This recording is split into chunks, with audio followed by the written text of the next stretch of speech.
नमस्कार दोस्तों, मेरा नाम है तुषार। देसी पढ़ाई में आपका स्वागत है। आज की इस वीडियो का टॉपिक है पावर शेयरिंग। तो दोस्तों, ये क्लास 10 की सिविक्स बुक की सबसे पहली चैप्टर है जिसे मैं आपको बहुत ही आसान तरीके से समझाऊंगा। तो चलिए शुरू करते हैं।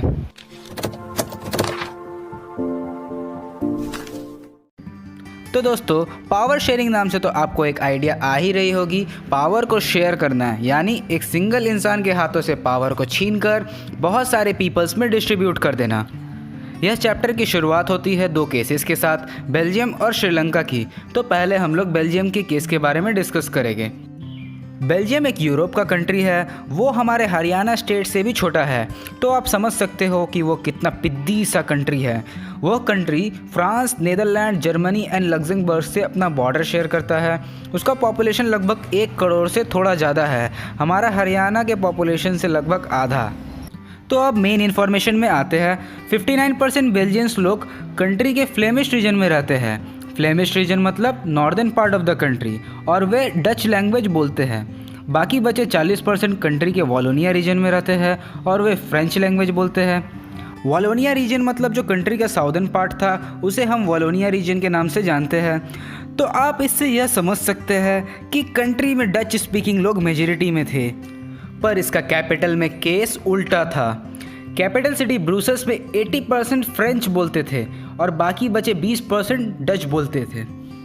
जो फ्रेंच स्पीकिंग कम्युनिटी थे वे रिलेटिवली रिच एंड पावरफुल थे। अब पैसा मतलब ही पावर है आज की दुनिया में, उस समय भी वही हाल था। डच स्पीकिंग लोगों को इकोनॉमिक डेवलपमेंट और एजुकेशन लेट से मिली, जिसके कारण वे सोसाइटी में पीछे रह गए। 1950s से 1960s के बीच यह लोगों के बीच झमेला वाला सिचुएशन क्रिएट हो गया था। सबसे ज़्यादा मार वाला सिचुएशन ब्रुसेल्स जो कैपिटल था वहाँ पर हो गया था। तो डच स्पीकिंग लोग जो थे वे कंट्री में मेजॉरिटी में थे, पर कैपिटल में वे माइनॉरिटी थे। तो ये थी इस कंट्री की सिचुएशन। आइए अब श्रीलंका के सिचुएशन के बारे में जानते हैं। श्रीलंका के बारे में तो आप जानते ही होंगे, जहां हमारे राम जी ने रावण की वाट लगा दी थी। तो वहां का पॉपुलेशन लगभग 2 करोड़ है, हरियाणा के जितना ही। यहाँ मेनली 2 ग्रुप्स ऑफ पीपल रहते हैं, सिन्हाला स्पीकर्स और तमिल स्पीकर्स। सिन्हाला स्पीकर्स का कॉम्पोजिशन लगभग 74% है और तमिल स्पीकर्स का 18%। अब तमिल्स में भी 2 सब ग्रुप्स हैं, तमिल नेटिव्स और इंडियन तमिल्स। तमिल्स नेटिव्स को हम श्रीलंकन तमिल्स भी बोलते हैं, और इंडियन तमिल्स वे हैं जो ब्रिटिश राज के दौरान श्रीलंका माइग्रेट कर गए थे। तो जो वहाँ सिन्हाला स्पीकर्स हैं वे बुद्धिज़्म फॉलो करते हैं, और जो वहाँ तमिलियंस हैं वे हिंदुइज़्म और इस्लाम को फॉलो करते हैं।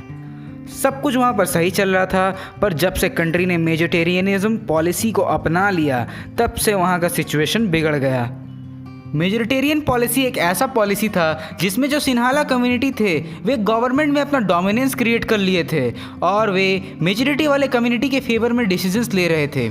सिन्हाला स्पीकर्स ने 1956 में एक एक्ट पास कर दिया जिनमें सिन्हाला को कंट्री का ऑफिशियल लैंग्वेज डिक्लेयर कर दिया गया, डिसरिगार्डिंग तमिल। उन्होंने यूनिवर्सिटी पोजीशंस और गवर्नमेंट जॉब्स में सिन्हाला लोग को ज़्यादा फेवर दिया, जिससे तमिल लोगों का झलक गया। फिर उन्होंने एक न्यू कॉन्स्टिट्यूशन लिखा जिसमें उन्होंने बुद्धिज़्म को नेशनल रिलीजन बना दिया। इतने सारे गवर्नमेंट मेजर्स देखने के बाद तमिल लोगों को एक एलियनेशन वाली फीलिंग आने लगी। उन्हें ऐसा फीलिंग्स आ रहा था कि गवर्नमेंट उनके लैंग्वेज एंड कल्चर के फेवर में कोई भी डिसीजंस नहीं ले रही है। उन्हें लग रहा था कि कॉन्स्टिट्यूशन और गवर्नमेंट पॉलिसीज़ उन्हें इक्वल पॉलिटिकल राइट्स नहीं दे रही है, उन्हें जॉब्स नहीं दे रही है। इस सिचुएशन के कारण कंट्री में भयंकर झमेला हो गया। तो आइए अब देखते हैं तमिल लोगों ने प्रोटेस्ट कैसे किया।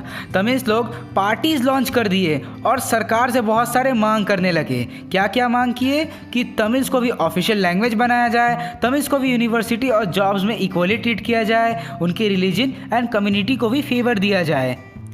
पर उनके मांगों को सिन्हाला गवर्नमेंट ने साफ इनकार कर दिया। गवर्नमेंट ने बोला, ना बाबू ना, आपको यह सब कुछ नहीं मिलेगा। तो बस यह सुनने के बाद कंट्री में मार हो गया। 1980s में बहुत सारे पॉलिटिकल ऑर्गेनाइजेशन फॉर्म्ड हुए जिनमें उन्होंने एक इंडिपेंडेंट तमिल स्टेट का डिमांड किया। कहाँ पर किया? कंट्री के नॉर्दर्न और ईस्टर्न पार्ट्स में। यह सब डिस्ट्रेस बढ़ने के वजह से कंट्री में सिविल वार हो गया, जिसमें हज़ारों में दोनों कम्युनिटी के लोगों की जान पालिश हो गई। बहुत सारे फैमिलीज़ को कंट्री से भगा दिया गया एज रेफ्यूजीज़। यह झमेला वगैरह के पहले श्रीलंका बहुत ही ज़बरदस्त डेवलप कर रहा था, पर झमेला की वजह से सब बर्बाद हो गया। हमने कुछ देर पहले बेल्जियम का केस भी डिस्कस किया था ना, आइए देखते हैं उन्होंने अपना केस को कैसे हैंडल किया था। बेल्जियन लीडर्स सियाना थे, उन्होंने मिलजुल कर रहने का फैसला किया, इसलिए 1970 से लेकर 1993 तक उन्होंने अपना कॉन्स्टिट्यूशन को 4 बार अमेंड किया ताकि कंट्री में सब इक्वली रहे। उन्होंने अपना कॉन्स्टिट्यूशन में यह छाप दिया कि गवर्नमेंट में डच स्पीकिंग नेता लोग और फ्रेंच स्पीकिंग नेता लोग सेम नंबर्स में रहेंगे, यानी उनका कॉम्पोजिशन इक्वल रहेगा। और उन्होंने यह भी स्पेसिफाई कर दिया कि कोई भी एक सिंगल कम्युनिटी डिसीजंस अकेला नहीं ले सकता। उन्होंने बहुत सारे सेंट्रल गवर्नमेंट के पावर्स को स्टेट गवर्नमेंट्स को दिया और उनके स्टेट गवर्नमेंट सेंट्रल गवर्नमेंट के सब ऑर्डिनेट नहीं हैं। ब्रुसेल्स में उन्होंने एक सेपरेट गवर्नमेंट बनाया है जिनमें उन्होंने दोनों कम्युनिटीज़ के लोगों का इक्वल रिप्रेजेंटेशन दिया है। कैपिटल ब्रुसेल्स में फ्रेंच स्पीकर्स ज़्यादा अमाउंट में थे, तब पर भी उन्होंने इक्वल रिप्रेजेंटेशन वाला मामलों को कैपिटल में एक्सेप्ट किया। इन एक्सचेंज में उन्होंने इक्वल रिप्रेजेंटेशन सेंट्रल गवर्नमेंट में करने का डिमांड रखा। सेंट्रल गवर्नमेंट और स्टेट गवर्नमेंट के अलावा भी उन्होंने एक तीसरे तरीके का गवर्नमेंट भी बनाया, उसका नाम है कम्युनिटी गवर्नमेंट। यह कम्युनिटी गवर्नमेंट उनका cultural, educational and language related issues से डील करता है। तो आपको यह बेल्जियम का मॉडल देखकर बहुत लोचा लग रहा होगा, आपको लग रहा होगा कि यह सारे अरेंजमेंट्स बहुत ही कॉम्प्लिकेटेड है, पर नहीं, ऐसी बात नहीं है। यह अरेंजमेंट्स के कारण कंट्री में दोनों कम्युनिटीज़ के बीच कोई भी झूठ झमेला नहीं होता है, दोनों मस्त मिलजुल कर साथ में यूनाइटेड रहते हैं। उनका अरेंजमेंट्स इतना फाड़ू था कि यूरोपियन यूनियन ने ब्रुसेल्स में अपना हेडक्वार्टर बना लिया। तो हमने ये दोनों कंट्रीज़ के केसेस से क्या सीखा? दोनों डेमोक्रेटिक कंट्रीज़ थे, दोनों में सरकार के रिप्रेजेंटेटिव्स को जनता ने चुना था। इन दोनों में यह डिफरेंस था कि दोनों ने अपना पावर शेयरिंग के तरीके को डिफरेंटली किया। बेल्जियम के नेता लोगों ने दिमाग से काम लिया और उन्होंने म्यूचुअली एक्सेप्टेबल अरेंजमेंट्स किए पावर को शेयर करने के लिए।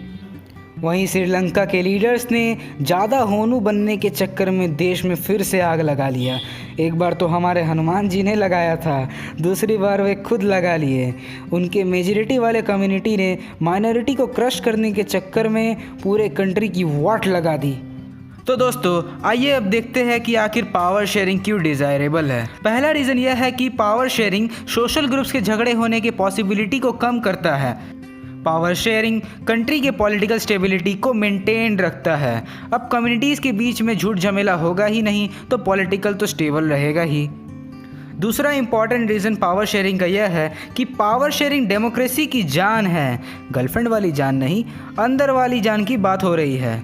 लोगों के पास गवर्नमेंट से यह कंसल्ट करने का राइट है कि उन्हें कैसे रूल किया जाएगा।